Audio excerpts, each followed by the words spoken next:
Kami di sini, kami rindu Tuhan, memahami apa yang menjadi maksud dan rencana-Mu untuk kehidupan kekekalan sebelum kami mengakhiri kehidupan ini. Kami rindu untuk bertemu dengan Engkau selamanya. Karena itu Tuhan, lewat firman Engkau berbicara kepada kami apa yang kami harus cari, apa yang harus kami raih, dan apa yang kami harus pertahankan dalam kehidupan kami ini yang hanya sementara, tetapi ada suatu janji, sebuah kehidupan kekal. Inilah yang tidak dapat di agama apapun, di iman siapapun Tuhan, kecuali di dalam Yesus Kristus. Setelah Engkau mati, Engkau bangkit dengan satu kehidupan, yaitu penuh dengan kemuliaan, kehidupan penuh kekekalan. Dan itulah yang Kau janjikan kepada kami, bahwa kami akan mengalami hal yang sama, tapi kami raih selagi kami masih hidup dan masih bernapas. Kami mau supaya kami sudah memiliki itu, dan tak kala waktu kami selesai, kami memperoleh satu kehidupan yang sifatnya kekal untuk berjumpa dengan Engkau di tempat yang juga abadian. Terima kasih berbicara lewat hamba-Mu, kami siap mendengarkannya. Haleluya. Yang siap dengan firman Tuhan katakan sama-sama. Amin.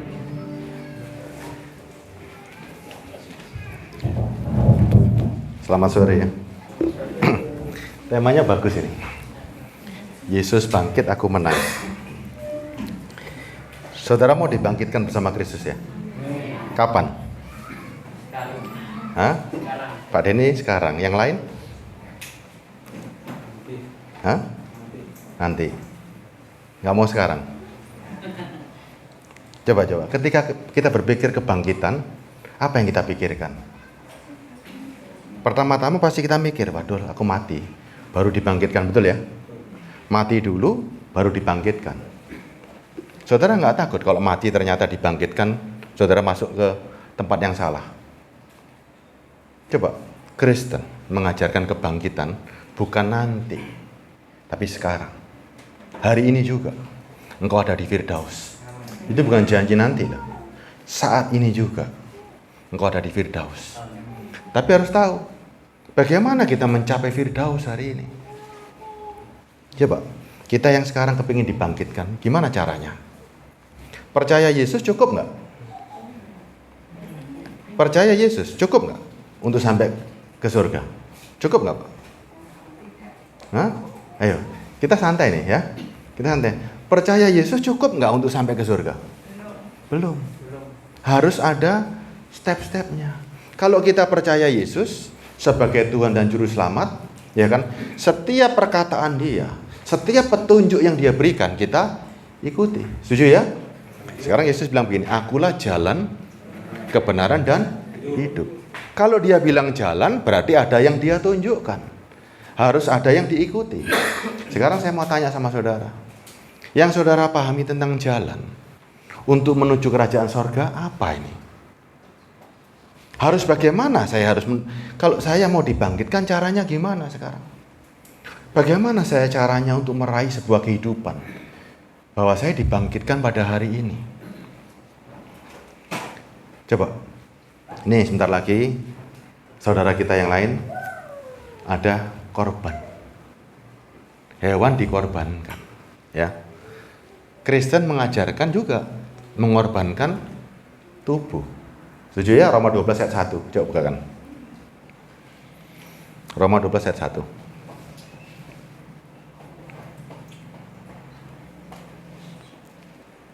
Roma 12 ayat 1. Ada di sini nggak? Ada Pak Denny? Ada Pak Denny? Ada ya?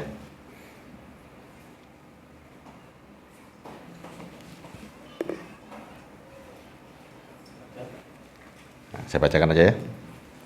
Roma 12 ayat 1.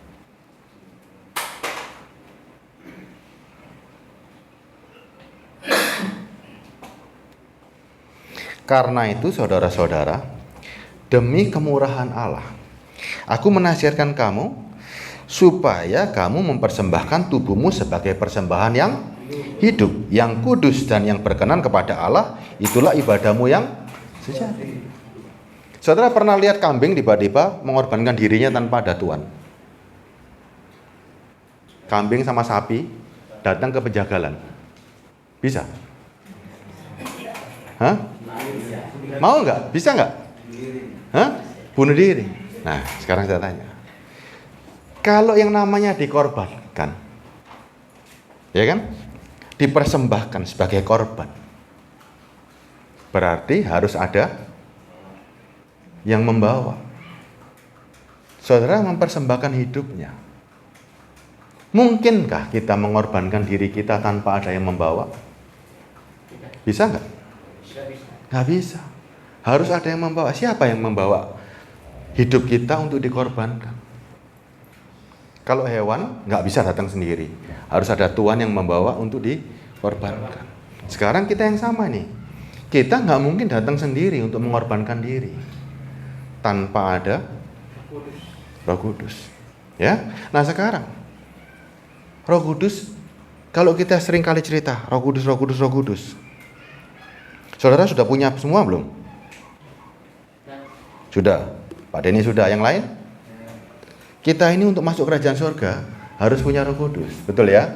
Tapi kita mau benar-benar paham, punya nggak Roh Kudus ini? Atau hanya cuman merasa? Saya tanya lagi sekarang sama saudara. Saudara kawin menikah, Bu Denny sama Pak Denny. Suatu pernikahan akan menghasilkan anak nggak? Apa tujuan pernikahan Pak Denny? Ayo. Hah?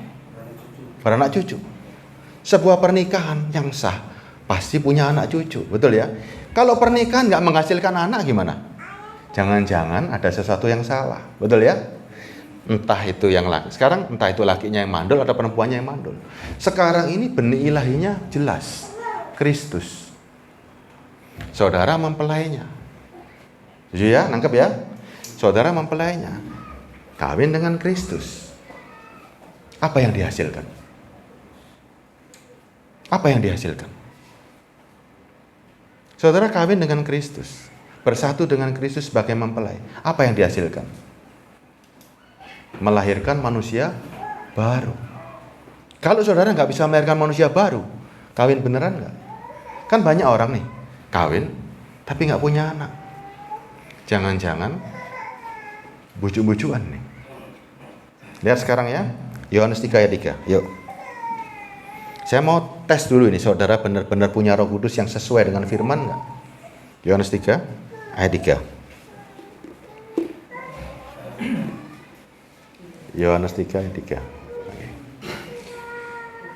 Yesus menjawab katanya, Aku berkata kepadamu, sesungguhnya jika seorang tidak dilahirkan kembali, ia tidak dapat melihat kerajaan Allah. Menurut saudara apa ini kelahiran kembali ini? Apa kelahiran kembali ini? Dibaptis? Bertobat? Sudah terima Roh Kudus? Nih. Kelahiran kembali ini apa artinya? Jika seorang tidak dilahirkan kembali, ia tidak dapat melihat kerajaan Allah. Kelahiran kembali ini penting. Kalau orang kawin, pasti harus melahirkan anak. Karena itu tujuan pernikahan, beranak cucu. Kita pun juga sama. Alkitab mempelajari kita banyak. Kita ini menjadi kekasih. Kekasihnya Tuhan untuk apa? Untuk bisa melahirkan manusia roh. Ya, gampang nggak melahirkan manusia roh? Ini yang jadi pertanyaan sekarang. Gampang nggak melahirkan kembali? Kalau orang dunia melahirkan anak, begitu anaknya lahir, ada wujud nyata kan? Kalau anak itu lahir, nggak mungkin anaknya lahir terus bilang, oh setelah itu hilang. Roh Kudus kalau lahir, keberadaannya bisa hilang nggak? Pak Denny bisa melahirkan Roh Kudus. Begitu dia Pak Denny melahirkan Roh Kudus, bisa hilang nggak keberadaannya? Bisa hilang atau nggak bisa hilang nih? Tidak bisa. Roh Kudus itu begitu lahir dia tidak bisa hilang. Kalau ada Roh Kudus, hati kita ini dulunya penuh dengan kejahatan. Roh Kudus bisa campur dengan kejahatan nggak? Nggak bisa. Roh Kudus tidak akan bisa campur dengan kejahatan. Selama ada kejahatan, berarti punya Roh Kudus nggak? Saya tanya balik sekarang. Tidak bisa. Saya tanya sekarang sama saudara.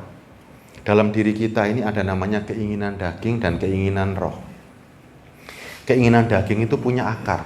Banyak orang yang dilahirkan kembali itu begini. Dulu dia moralnya jelek. Bertobat menjadi moralnya baik. Itu baik nggak? Dulu penjahat, perampok, sekarang jadi hamba Tuhan. Baik nggak? Baik nggak? Pak Denny hamba Tuhan, saya hamba Tuhan, di sini semua hamba Tuhan kan? Betul ya? Dulu kita perampok, dulu kita pencuri. Dilahirkan kembali menjadi hamba Tuhan. Baik toh? Jujur ya, baik ya?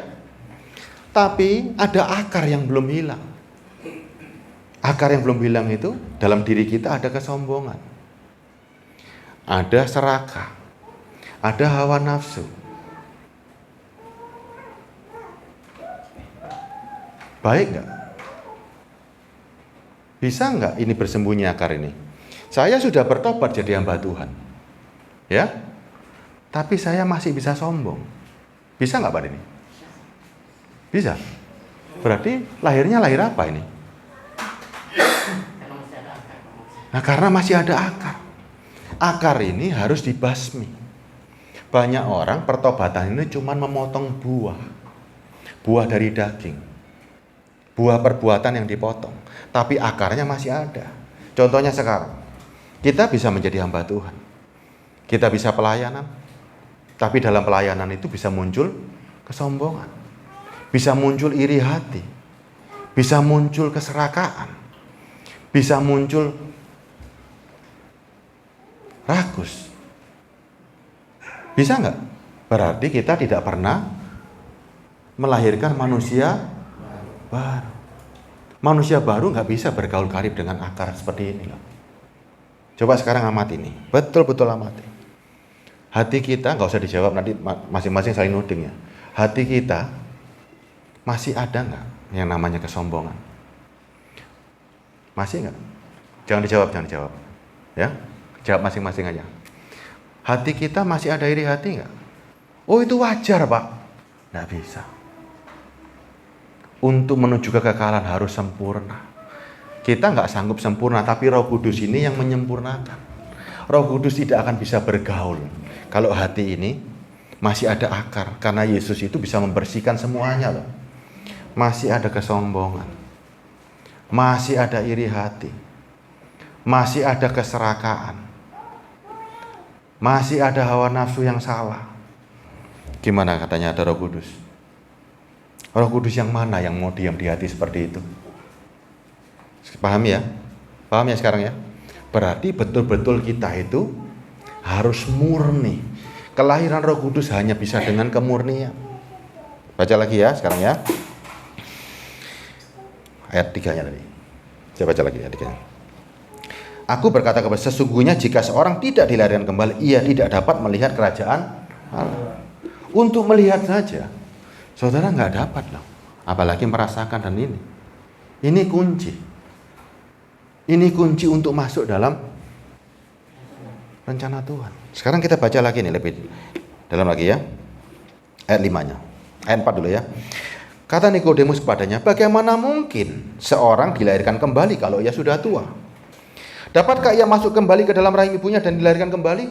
Bukan seperti itu pemahamannya. Pemahamannya adalah, aku berkata, jawab nomor 5-nya, aku berkata kepadamu, sesungguhnya jika seorang tidak dilahirkan dari air dan roh, ia tidak dapat masuk kerajaan Allah. Jadi ada kelahiran baru. Roh itu tanda pertobatan untuk pengudusan dan penebusan. Tapi untuk masuk langkah selanjutnya ada kelahiran dari roh. Kelahiran roh inilah yang paling penting. Ayat 6-nya. Apa yang dilahirkan daging adalah dari daging. Apa yang dilahirkan roh adalah dari roh. Makanya daging melahirkan perbuatan-perbuatan daging. Roh melahirkan perbuatan-perbuatan roh. Ini nggak bisa kumpul. Ya. Dalam hati saudara tidak bisa campur. Kalau saudara merasakan kelahiran baru, betul-betul hati ini murni.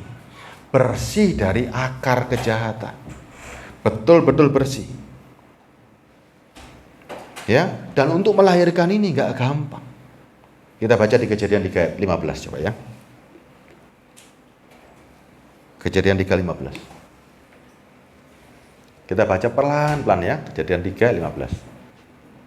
Nih. Lalu aku akan mengadakan permusuhan antara engkau dan perempuan ini. Ini antara iblis dengan perempuan ini ya. Antara keturunanmu dan keturunannya. Keturunannya akan meremukkan kepalamu dan engkau akan meremukkan tumitnya.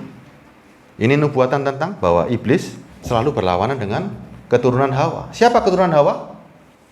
Kristus. Kristus juga menghasilkan siapa? Kristus menghasilkan Roh Kudus buat kita hari ini. Ya, makanya kalau kita punya Roh Kudus, kita melahirkan manusia roh, selalu berlawanan nggak ini? Ini selalu berlawanan sepanjang hidup. Dia ada di dalam diri kita hari ini. Tapi kalau saudara masuk melahirkan manusia roh ini loh, berlawanan terus. Kita ini keturunan Allah hari ini kan.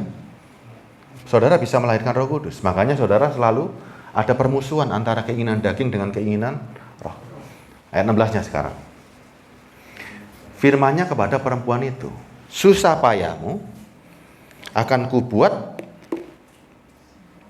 ya sangat banyak untuk melahirkan manusia roh. Susah nggak Pak Denny? Ini loh. Perempuan ini melambangkan daging kita. Untuk melahirkan manusia roh ini susah. Ada banyak kesedihan, ada banyak penderitaan karena ini penyalipan diri. Ya, dengan kesakitan kau akan melahirkan anakmu. Tapi setelah kita lahir anak itulah akan membuat kita dekat sama. Coba, anak dunia membuat kita semakin dekat hubungan suami istri. Kalau saudara melahirkan manusia roh, lebih dekat nggak? Anak itulah yang akan membawa kita lebih dekat kepada Kristus. Ya, terus dan ia akan berkuasa atasmu. Anak itulah yang membuat kita mendekat kepada suaminya. Suaminya adalah Yesus Kristus. Dan setelah itu ia akan memerintah atas kita. Tanpa kelahiran manusia baru, nggak mungkin saudara memiliki cinta sama Tuhan. Yohanes 16 ayat 20. Coba ini ya. Untuk melahirkan ini nggak gampang, ya. Tidak gampang loh ini. Yohanes 16 ayat 20. 16-20.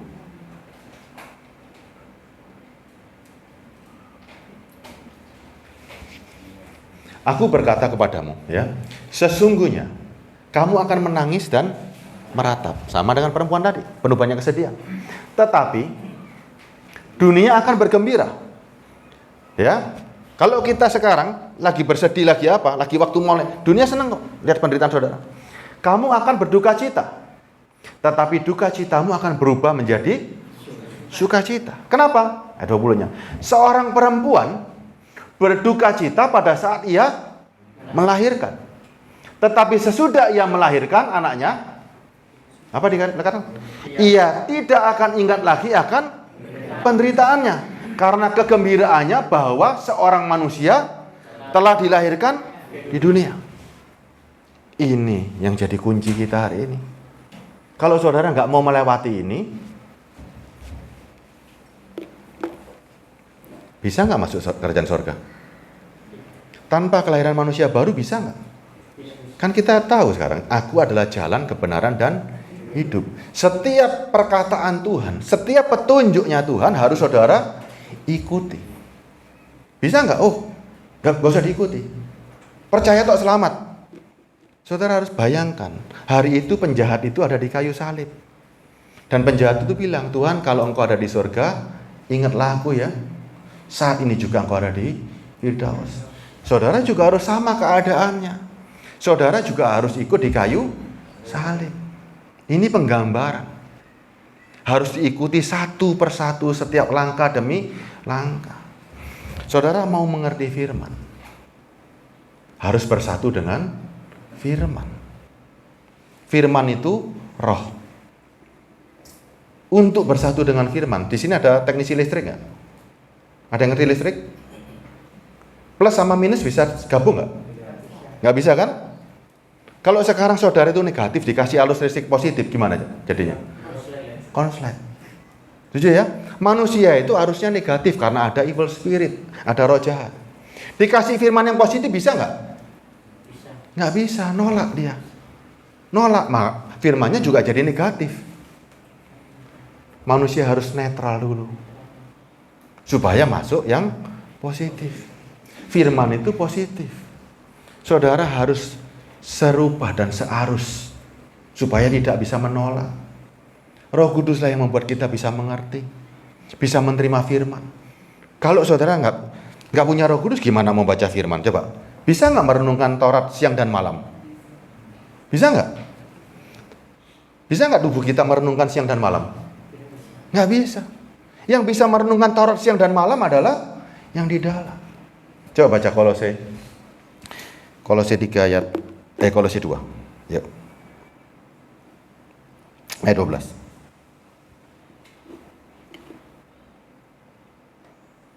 Kolose 3 ayat 1. Nih. Karena itu, kalau kamu dibangkitkan dengan Kristus, berarti kapan ini? Kapan kita dibangkitkan bersama Kristus? Sekarang. Carilah perkara di atas, di mana Kristus ada duduk sebelah kanan. Ya kan? Kalau kita dibangkitkan, mikirnya sudah bukan di bumi, mikirnya yang di atas. Karena apa? Karena yang bangkit tadi manusia dari sorga. Yang dia bicarakan pasti sorga. Manusia dari sorga turun masuk dalam diri kita. Manusia roh ini nggak bisa disuap. Dia pasti bicara tentang yang kekal. Karena dia dari sorga, dia penuh dengan kekekalan. Dia lihat tubuhnya ini kan, akhirnya dia merasa kasihan dengan tubuh ini kan. Sebentar lagi lo mati. Karena dia ada yang hidup di sini, dia akan berusaha mati-matian mempertahankan hidup. Tubuh, kalau perlu dimatikan, dikorbankan. Supaya, kenapa tubuh harus dikorbankan? Supaya yang di dalam tetap hidup. Ya, gitu ya. Kenapa kita bisa mencari perkara yang di atas? Ayat 2-nya, pikirkanlah perkara yang di atas, bukan yang di bumi. Karena apa? Sebab kamu telah mati dan hidupmu tersembunyi bersama Kristus di dalam Allah. Ayat 4-nya, apabila Kristus yang adalah hidup kita. Saudara, hidupnya sekarang siapa? Yang hidup siapa? Kristus yang hidup. Berarti sekarang juga, bukan nanti. Sebelum saya lanjutkan, hidup kita sudah persis Kristus nggak? Belum. Kalau belum, mau ke surga gimana caranya? Tapi tidak apa-apa. Saudara harus benar-benar mengerti. Kalau belum, gimana caranya ke surga? Ya apabila Kristus yang adalah hidup kita. Sekarang kita sudah menjadi Kristus. Nanti kalau Kristus datang, menyatakan dirinya kelak, kita jadi sama. Ya, kalau Kristus menyatakan diri kelak nanti, kita sekarang nggak bisa menyamakan diri dengan Kristus, nggak dikenal loh. Siapa yang bangkit ini? Justru kita sekarang ini harus segambar dulu, baru bisa sama. Baru dia bilang, karena itu matikanlah dirimu, ayat 5-nya, karena itu matikanlah dalam dirimu segala sesuatu yang duniawi. Nih lihat, tadi saya bicara sama Pak Joni. Kalau saudara ini yang di luar, kan hidup ini, karena yang di dalam tersembunyi ya. Makanya yang luarnya hidup. Setuju ya? Sekarang kalau yang di dalam ini muncul, jantungnya keluar, hidup nggak yang di luar? Coba ya. Ini gampang kan ya? Kalau yang di luar ini hidup sekarang karena yang di dalamnya bersembunyi. Ini daging ini bisa hidup karena yang dalamnya tersembunyi. Nih, ayat 5. Karena itu matikanlah dalam dirimu segala sesuatu yang duniawi. Caranya gimana untuk mematikan? Supaya yang luar ini mati. Berarti yang di dalam harus muncul. Begitu yang di dalam muncul, yang di luar mati. Ususnya keluar, jantungnya keluar, gimana? Yang di luar gimana? Mati. Makanya yang di dalam ini manusia batini ya harus keluar. Kalau dia keluar, yang luar ini pasti mati. Ya. Terus sekarang, gampang nggak seperti ini? Yaitu percabulan, kenajisan, hawa nafsu, naswija, juga keserakahan sama dengan penyembahan berhala. Ini semua kan harus bersih. Tidak boleh ada sedikit pun. Tidak boleh ada sedikit pun. Ternyata susah ya ikut Kristen ternyata ya. Nggak seenak yang dijanjikan ya. Dipikir ikut Kristen bisa hura-hura enak gitu loh. besok buat dosa, besok bisa diampuni. Ternyata enggak ya. Ikut Kristen jauh lebih sulit ternyata. Tapi ini jalan. Makanya banyak orang enggak siap. Sedikit yang dipilih, banyak yang dipilih, sedikit yang coba. Banyak yang dipanggil. Kalau yang namanya sedikit itu berarti berapa orang? Dari antara sini semua dipanggil semua nih. Yang masuk berapa? Coba, saudara bayangkan sekarang semua orang Kristen masuk surga gitu. Iya. Yang dibayangkan sekarang semua gereja ini semuanya orang Kristen semuanya masuk surga. Coba, banyak yang dipanggil, sedikit yang dipilih. Kalimat sedikit ini berapa orang? Saudara termasuk nggak yang sedikit ini? Masuk nggak ini kira-kira hitungan ini? Kerajaan surga itu jalannya sempit dan sedikit orang yang menemukannya. Jalan ke neraka lebar, banyak orang yang masuk ke sana. Ke surga sempit. Kenapa sempit? Dan sedikit orang yang menemukannya. Saudara masuk yang menemukannya nggak hari ini? Tapi yang di dalamnya masih ada ini semua. Percabulan, kenajisan, hawa nafsu. Akarnya masih ada. Walaupun kelihatannya kita ini baik. Gimana coba? Untuk membersihkan akar gampang nggak Pak ini? Nggak gampang. Daging ini menggoda terus. Untuk ingin dipuji, betul ya? Daging ingin dipuji. Daging ingin nyaman. Daging ingin diberkati. Ya kan? Iri hati enak nggak? Enak nggak Pak iri hati? Iri dengan yang lain enak nggak? Coba. Mata kita bisa nggak? Kita lihat rumput tetangga lebih bagus. Begitu kita kepingin saja, gimana coba? Ada keinginan mendorong ke sana. Gimana coba? Gimana menaklukkan itu semuanya? Gerejanya Pak Denny seperti ini. Hah? Kepingin kan? Iya kan? Ayo coba. Daging bisa menipu nggak? Nggak bisa. Coba sekarang, saya tanya. Tidak boleh punya iri hati. Ya? Mengasihi. Setuju Pak Denny ya? Jemaatnya diambil semua di gereja lain. Gimana ya? Saya mau tanya sama Pak Denny. Kalau konsep itu jemaat itu milik Tuhan. Jemaat itu milik Tuhan. Kalau diambil, kasih. Jadi misalnya dibimbing. Kasih. Kita makin sakit hati, masuk surga nggak? Ayo coba. Hari ini loh ujian kita hari ini. Hati kita ini sekarang tidak boleh akar sedikit pun ada. Makanya Tuhan kalau membersihkan itu tuntas.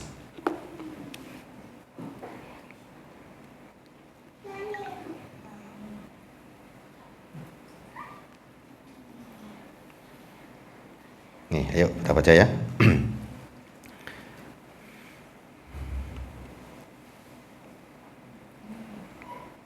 Saya bacakan nih. Kalau Tuhan membersihkan, tuntas bersih.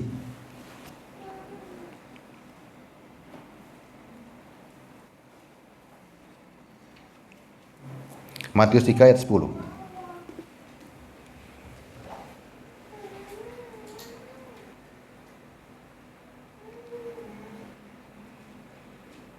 Nah, ini. Matius 3 ayat 10 ya. Kapak sudah tersedia pada akar pohon. Dan setiap pohon yang tidak menghasilkan buah yang baik pasti ditebang dan dibuang ke dalam api. Aku membaptis kamu dengan air sebagai tanda pertobatan. Yohanes ya. Tetapi ia yang datang kemudian daripadaku lebih berkuasa daripadaku, dan aku tidak layak melepaskan kasutnya. Ia akan membaptis kamu dengan Roh Kudus dan dengan api. Tidak ada yang tahan dengan apinya Tuhan kalau dia mau membakar. Semuanya tidak tersisa. Ya. Ini sekarang. Cek lagi, nggak usah dijawab. Selama ada yang namanya akar kejahatan, saudara nggak bisa dapat apa-apa loh. Ya. Ini harus benar-benar bersih. Tapi nggak mungkin. Daging memang nggak mungkin. Makanya ada Roh Kudus. Roh Kudus kalau memenuhi hati, penuh nggak hati ini? Hati sebelum ada Roh Kudus kan isinya besar kan? Yuk kita baca Yeremia 17. Ya. Hati ini besarnya nih loh. Yeremia 17 ayat 9. Ya Pak Denny. Kita koreksi hati ini soalnya penting banget nih. Yeremia 17 ayat 9. 17 ayat 9 ya. Betapa liciknya hati, lebih licik daripada segala sesuatu. Saya stop di sini dulu ya. Siapa yang tahu hatinya masing-masing? Walaupun kumpul suami istri, tahu nggak hatinya? Berarti hati itu memang licik. Sangat berbahaya banget loh. Nggak ada orang yang tahu isi hati masing-masing. Lihat ya. Hatinya sudah membatu. Siapa yang dapat mengetahuinya? Ayat ini kalau diterjemahkan di versi King James jauh lebih bagus artinya. Begini tulisannya. Hati itu menipu di atas segalanya. Ya. Dan sangat jahat. Siapa yang dapat mengetahuinya? Makanya dia bisa bersembunyi. Akar tadi bisa bersembunyi. Kalau ada akar, dia bisa masuk dalam kebenaran. Dia bisa masuk dalam keagamaan. Dia bisa masuk dalam gereja. Begitu gereja akarnya nggak bersih, tadi dia perampok di luaran. Sebelumnya dia pencuri di luaran. Bertobat jadi hamba Tuhan, jadi pendeta lagi. Tapi akarnya nggak bersih. Begitu dia jadi pendeta, akarnya muncul. Kesombongannya muncul Pak Denny. Jadi apa? Pendeta yang muncul akar sombong jadi apa? Mungkin atau nggak mungkin? Mungkin saja. Akar serakahnya muncul. Mungkin nggak? Jadi apa pendeta kalau akar serakahnya muncul? Tapi yang dilakukan semuanya baik ini.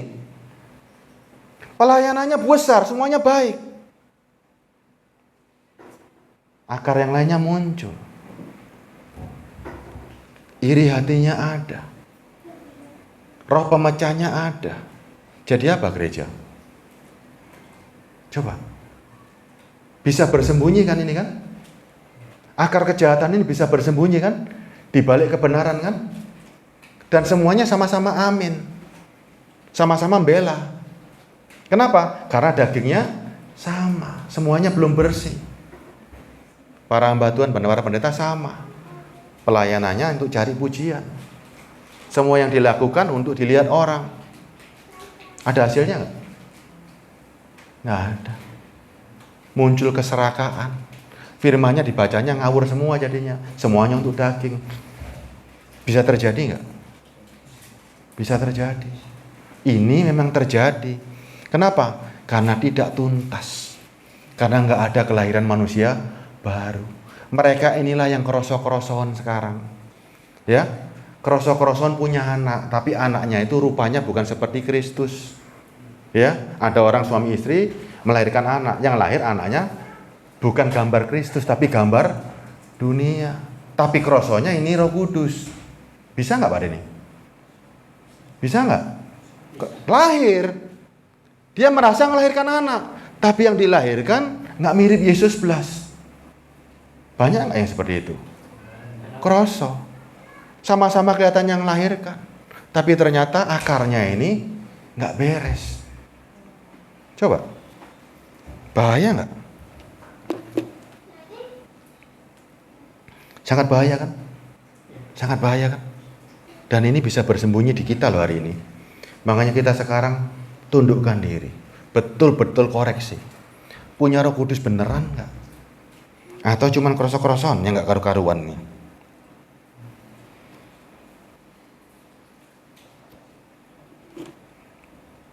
Amsal 21 ayat 4. Coba ini lebih ini tes, ini cara-cara firman untuk mengkoreksi kita hari ini. Amsal 21 ayat 4.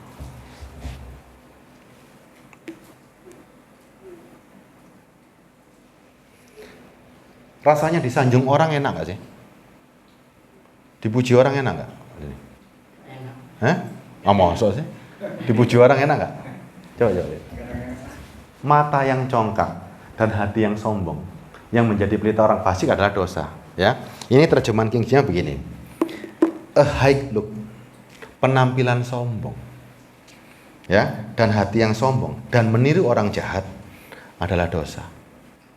Tanpa disadari, menampilkan sesuatu yang sombong saja dosa.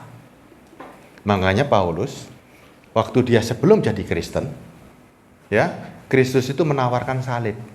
Walaupun raja, walaupun bangsawan, walaupun orang kaya, kalau di kayu salib kelihatan kaya nggak? Hah? Kelihatan apanya kalau di salib? Orang kalau ke salib kelihatan apanya? Terhina, terkutuk. Nggak ada kegagahannya sama sekali. Mengikut Kristus, jalannya seperti itu loh. Sanggup nggak? Tidak ada pujian, isinya penderitaan, isinya hinaan bagi dunia, duka cita loh bagi dunia. Gimana coba? Ini loh, mata yang congkak, ini penampilan sombong dan hati yang sombong dan ingin meniru orang fasik adalah dosa.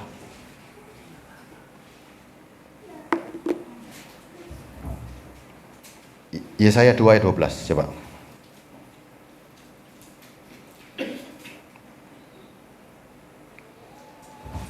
Yesaya 12. Yesaya 2 ayat 12. Yuk.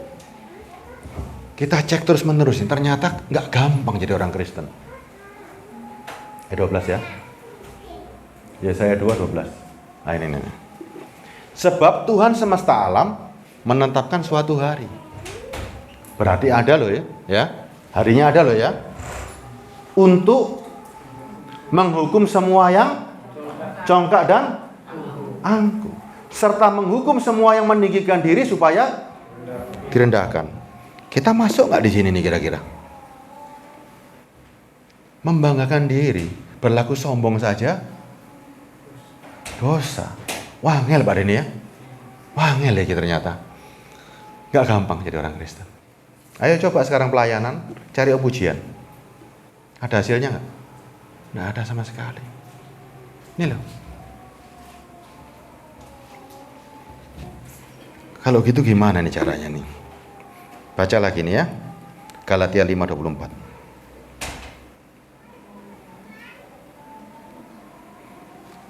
Saya kasih ayat yang serem-serem dulu nih ya. Daripada janji diberkati, mending kasih serem-serem supaya saudara bertobat ya.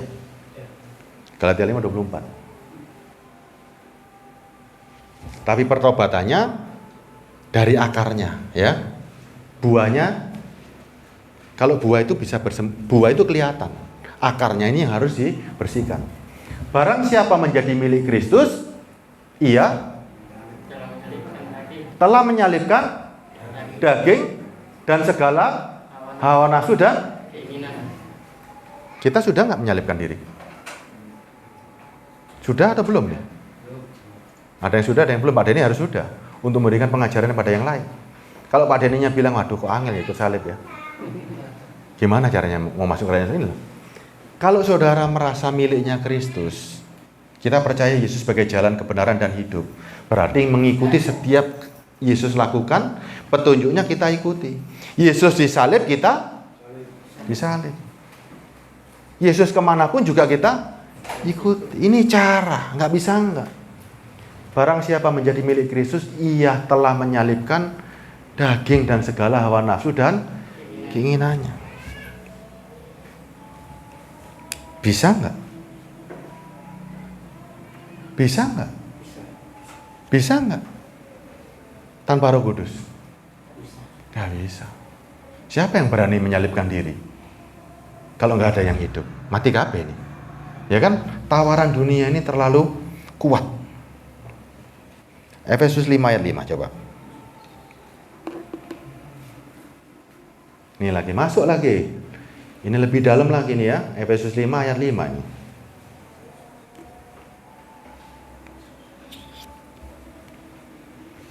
Efesus 5 ayat 5. Karena ingatlah ini baik-baik. Tidak ada orang sundal. Siapa orang sundal itu? Orang Sunda dulu siapa? Kita. Kita yang bagaimana? Yang dulu. Yang dulu. Sudah punya suami Kristus tapi masih mencintai yang lain. Bahkan menghasilkan anak. Atau orang cemar, atau orang serakah, artinya penyembah berhala yang mendapat bagian dalam kerajaan Kristus dan Allah. Gimana kalau seperti ini coba? Gimana kalau seperti ini? Ternyata Kristen itu harus sempurna. Nggak bisa enggak.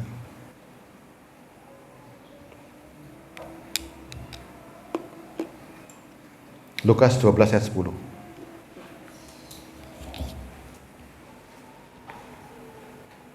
Ya, saudara sekarang pahami betul-betul. Kalau saudara mengaku ada Roh Kudus dalam diri saudara, ya, mengaku punya Roh Kudus, tapi hidupnya masih punya akar kejahatan, menghujat nggak? Ngaku punya Roh Kudus, tapi kelakuannya anak dunia. Ngaku sebagai anak Allah, kelakuannya anak dunia. Ya, setiap orang yang mengatakan sesuatu melawan anak manusia, zaman dulu Yesus dihina-hina pun tidak ada masalah, karena Yesus dia contoh dan gambar. Tapi barang siapa menghujat Roh Kudus, ia tidak akan diampuni. Karena Roh Kudus itu ada dalam diri saudara. Orang menghujat Kristus itu biasa zaman dulu.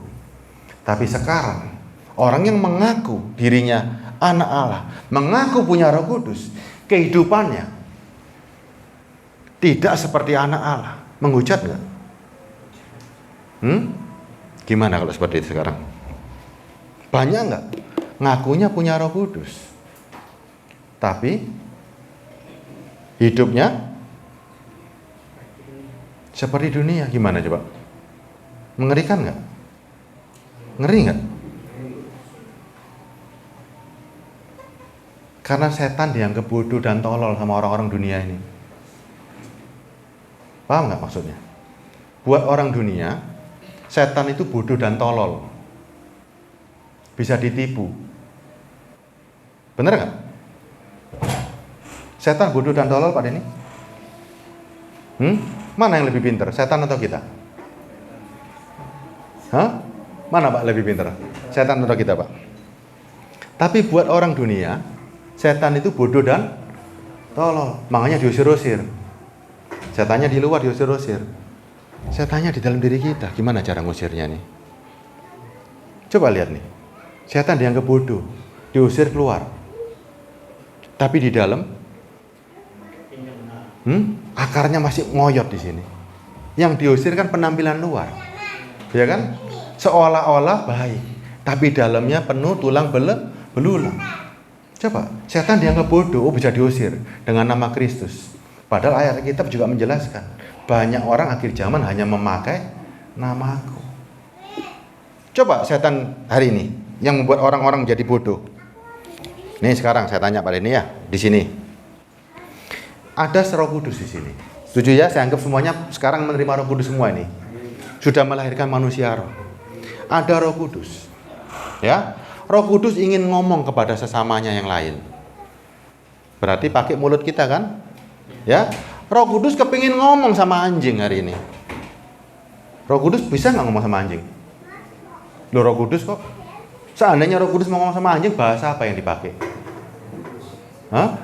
Kita mau ngomong sama anjing nih, bahasa apa Pak? Anjing bisa nggak ajak ngomong bahasa manusia? Nggak bisa kan? Roh Kudus mau ngomong sama monyet, gimana caranya? Bahasa monyet. Setuju ya? Pak Denny ngerti nih, kalau roh mau ngomong pada monyet, ya pakai bahasa monyet, karena dia monyet. Kalau dia anjing, ya saya pakai bahasa anjing. Setuju ya? Sekarang dia mau ngomong sama manusia, bahasanya apa? Bahasanya? Beneran. Tapi lihat di luaran. Bahasa yang keluar, bahasa apa? Coba, mau ngomong sama siapa? Siapa yang diajak omong? Tadi Pak Denny bilang, loh kalau orang mau ngomong sama anjing yang bahasanya anjing. Kalau ngomong sama monyet bahasanya monyet. Pak Denny manusia nggak? Kita manusia nggak? Manusia kan? Terus ada orang ngomong-ngomong depan kita. Kalau ngomong gonggong, Pak Joni ngomong wuh gitu. Apa artinya itu? Coba, siapa yang dilecehkan sama orang itu? Roh Kudus dilecehkan, kita juga dilecehkan. Bawa pikir aku anjing ini kamu ngomong seperti ini. Dengan bahasa-bahasa begini kamu pikir saya ini dari planet mana ini? Coba. Dusta iblis itu luar biasa. Orang dibuat sekarang seolah-olah punya Roh Kudus dengan kepalsuan. Yang ditampilkan jasmaninya, bukan yang di dalamnya. Yang dalam ini loh yang paling sulit. Sulit banget nih. Makanya manusia baru, ya. Itu sangat-sangat susah. Penuh dengan perjuangan. Tapi kalau bisa melahirkan, saudara tenang. Ya. Saudara tenang banget. Pak Denny kalau punya anak tenang nggak Pak Denny? Ini ya kita nih, makin hari kan makin tua kan? Tujuan punya anak supaya masa tua kita titip anak. Setuju ya? Tante-tante di sini sama juga ya ibu ya. Lek aku punya anak, lek anak aku gede aku bisa dirawat sama anak. Setuju ya? Karena kita menaruh sandaran kepada anak kita. Apalagi sekarang yang kita lahirkan Roh Kudus. Waktu kita bersusah payah melahirkan dengan tujuan apa? Kalau dia lahir, dia yang akan memimpin hidup kita. Ini cara untuk bangkit. Cara untuk masuk kerajaan surga, nggak ada cara lain. Ya, kalau saudara percaya sama Kristus, ikuti setiap firman, setiap langkah yang dia lakukan, ikuti, jangan putus. Ya, jangan putus. Mulai ngerti ya? Kalau Roh Kudus asalnya dari Jakarta, yang diomongkan pasti Jakarta. Ya, sama dengan orang bilang begini, ada kabar baik, semuanya berkumpul di sini. Kabar baiknya dari mana? Dari sorga. Yang diceritakan tentang Jakarta dengan dunia. Berarti asalnya dari mana coba? Ya dari Jakarta, dari dunia. Kalau memang benar kabar baik, yang dikabarkan pasti untuk kebaikan kita. Dunia ini nggak ada yang baik, semuanya sementara. Tapi orang-orang manusia surgawi kita semuanya, yang ada yang hidup di sini. Yang kita kabarkan adalah tentang kekekalan, tentang kerajaan surga. Bagaimana kita mau meraih kerajaan surga? Ya, saudara mau kaya nggak sih sebetulnya? Kepingin nggak Pak kaya? Kepingin nggak Pak? Jujur. Pingin toh? Mau yang seperti firman atau seperti dunia? Seperti firman ya. Kerajaan surga. Tetapi carilah dahulu kerajaan surga dan kebenarannya. Semuanya ditambahkan. Saya terangkan ya. Saudara mencari kerajaan surga dan kebenaran. Kerajaan surga itu bukan urusan tentang makan dan minum, tetapi tentang damai sejahtera dan sukacita oleh Roh Kudus. Kalau sudah pernah melahirkan manusia roh, sudah dapat nggak kerajaan Allah? Sudah, karena dia berasal dari sorga, masuk dalam diri kita. Carilah dahulu kerajaan sorga, ya, dan kebenarannya. Roh sudah masuk, asalnya dari sorga. Roh itu masuk, kekal nggak? Kekal kan? Punya semuanya kan di sorga kan? Karena hidupnya tidak terbatas ruang dan waktu. Saudara mandang tubuh saudara jadi apa? Kalau saudara sudah mendapatkan, sudah bisa melahirkan manusia roh, saudara mandang dunia gimana? Sementara atau selamanya? Sementara, ada harganya nggak dibanding kekekalan? Pak siapa namanya? Hah? Pak Roy. Pak Roy, manusia rohnya hidup. Dari surga datang dalam dirinya. Surga nggak ada masa waktu. Semuanya kekal. Pak Roy lihat tubuh ini gimana akhirnya? Kita lagi sudah tua loh Pak. Ya, sadar nggak bahwa kita bisa mati? Roh yang di dalam sadar nggak bisa mati? Dia berjuang nggak untuk daging ini? Enggak. Yang dia perjuangkan mempertahankan kehidupan, supaya kehidupan ini, kekekalan ini tetap terus. Wong dia sudah punya semuanya. Orang yang lahir manusia barunya sudah punya segalanya. Coba kita di sini nggak punya uang, tapi di surga, punya segalanya. Ada nangis nggak di sana? Enggak. Ada sakit nggak? Enggak.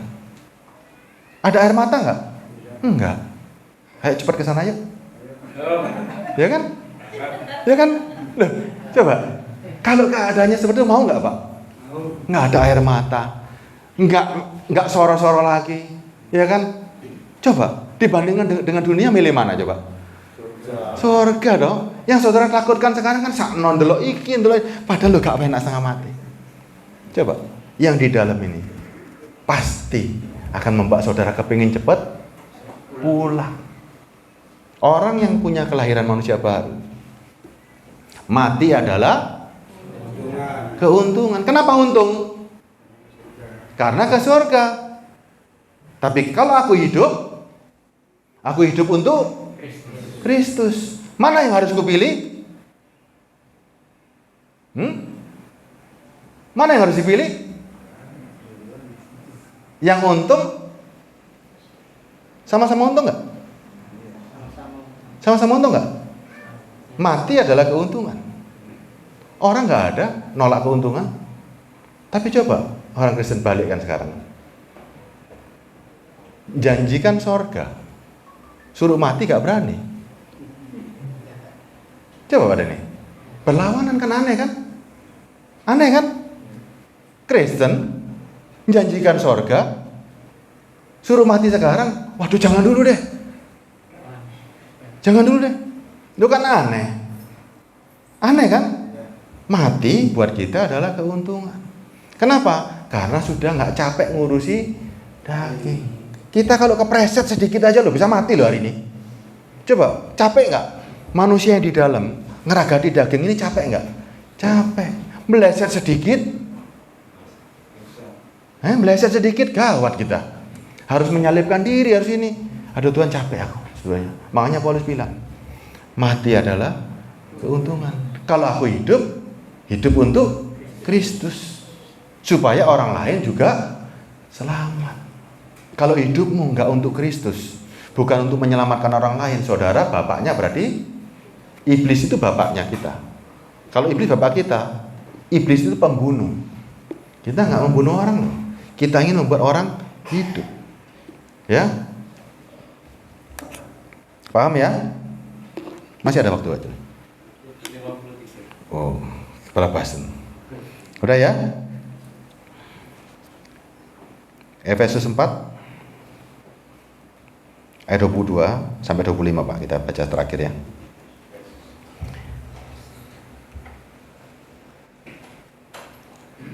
Makanya manusia baru itu datangnya bukan dari pasar turi. Manusia baru bukan dari mana-mana. Manusia baru itu datangnya dari sorga, ya. Ayat 4. Dan mengenakan manusia ayat 22 dulu Pak deh. Yaitu bahwa kamu berhubung dengan kehidupan kamu yang dahulu. Harus menanggalkan manusia lama yang menemui kebinasaannya oleh nafsunya yang menyesatkan.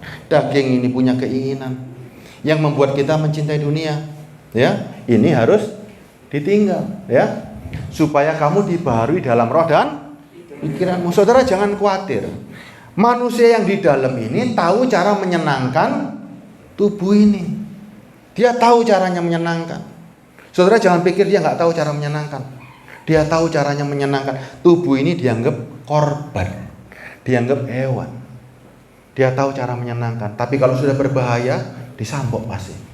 Karena dia untuk menjaga supaya tetap hidup dalam kekekalan dan kekudusan, ya. Supaya kamu dibaharui di dalam roh. Roh kita benar-benar baru. Asalnya dari sorga dan pikiranmu, ya. Dan mengenakan manusia baru. New man yang telah diciptakan menurut kehendak Allah di dalam kebenaran dan kekudusan yang sesungguhnya. Kebenaran dan kekudusan yang sesungguhnya. Nggak ada akar kejahatan sedikit pun, ya. Makanya itu jangan berdusta. Kalau nggak punya manusia baru, ojo bujuk. Kalau bojok yang ketinggalan siapa? Yang rugi siapa? Kan kita sesama anggota Pak Denny. Kalau Pak Denny bukan manusia baru, terus ngomong manusia baru, siapa yang korbannya? Kalau kita berdiri di mimbar, kita mengorbankan orang-orang loh. Tapi kalau saudara, buanglah dusta. Jangan karena itu buanglah dusta. Kalau saudara bojok, yang rugi siapa? Saudara ngaku punya Roh Kudus, tapi masih punya 7 akar jahat itu. Yang rugi siapa? Kan kita sendiri. Makanya Tuhan itu bicara begini di firman. Allah itu bukan Allahnya orang mati, tapi Allahnya orang hidup. Allahnya Ishak, Yakub dan Abraham. Abraham itu dipandang hidup. Kenapa? Karena sudah ada kelahiran manusia baru. Saudara juga harus begitu, dipandang yang hidup sama Tuhan, bukan yang mati. Karena ada manusia baru. Baru saudara bisa meraih kekekalan. Ya? Jangan lagi bohongi dirimu. Betul-betul kita mau kejar yang namanya kelahiran manusia baru. Dan ini memang penuh dengan kesulitan.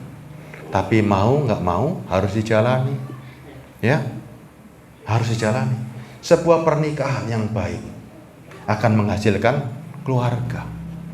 Itu pernikahan dunia. Kita sekarang mempelai Kristus. Kita siap menjadi mempelai yang baik untuk melahirkan anak-anak, untuk melahirkan manusia seperti Yohanes 16 tadi, ya.